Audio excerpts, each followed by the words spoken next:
how does your retreat help someone in their midlife, wanting to visit India, planning a visit for a long time? How does your retreat help travelers from across the globe experience India? Yeah, I mean, I think, I very much, because it's quite small, so I help people I will, I guess, quite handhold people through. I give them quite a detailed like briefing about what to expect before they even book. Actually, this is what the reality is. You might get there, the AC might break down, you might get sick. I do try sort of be as upfront as possible with people so they know what they're walking into. And then basically I'm there. I see my role really is to hold their hand through the experience. So whatever that experience will be. And for some people it's very intense experience and they get an awful lot out of it. For some people it maybe isn't. I certainly have traveled with certainly at least one woman that really India wasn't for her, and that's also fine. But at least she tried it. She came out and she gave it a go.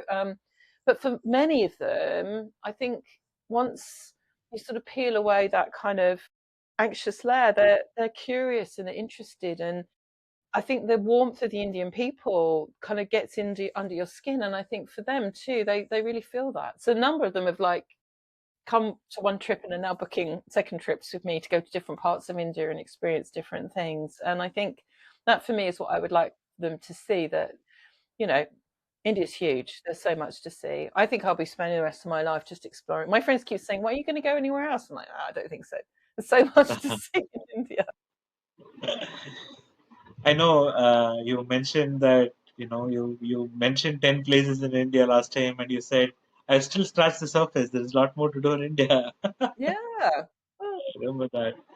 and I'm Um, still, I, and I go to touristy, I'm not gone really, really remote. And, I think there's pockets of India that are still very, very traditional and very remote. And, it's interesting to explore the diversity of that. And then the big modern metropolitan cities of Bangalore and Mumbai. And yeah. you left a career in London, event management, you know, to Mm. where you are now. I'm sure a lot has changed in your life. You know, could you like share the old life versus what is now time?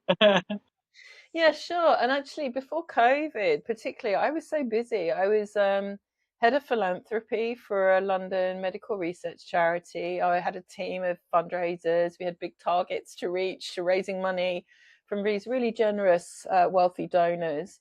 And I was running events and and I was doing that. And I was teaching maybe 6 classes a week as well. I was still doing like retreat days and workshops. And, I did a once a year retreat weekend. And probably working 60 hours a week at least. And there was very little time for rest, very little time for reflection, really, and very little time for fun.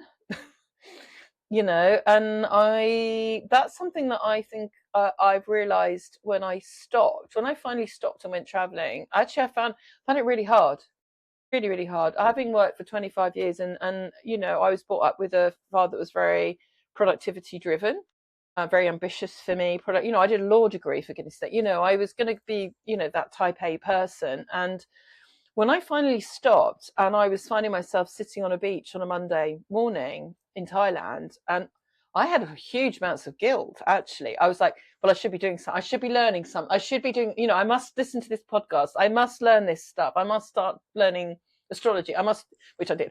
But so it was this real like, "Oh my God, I can't actually stop. I can't stop. I just because I've done this for so long, and Mm. I'm still working that process. I still find it very hard to rest and very hard to allow myself to have fun sometimes.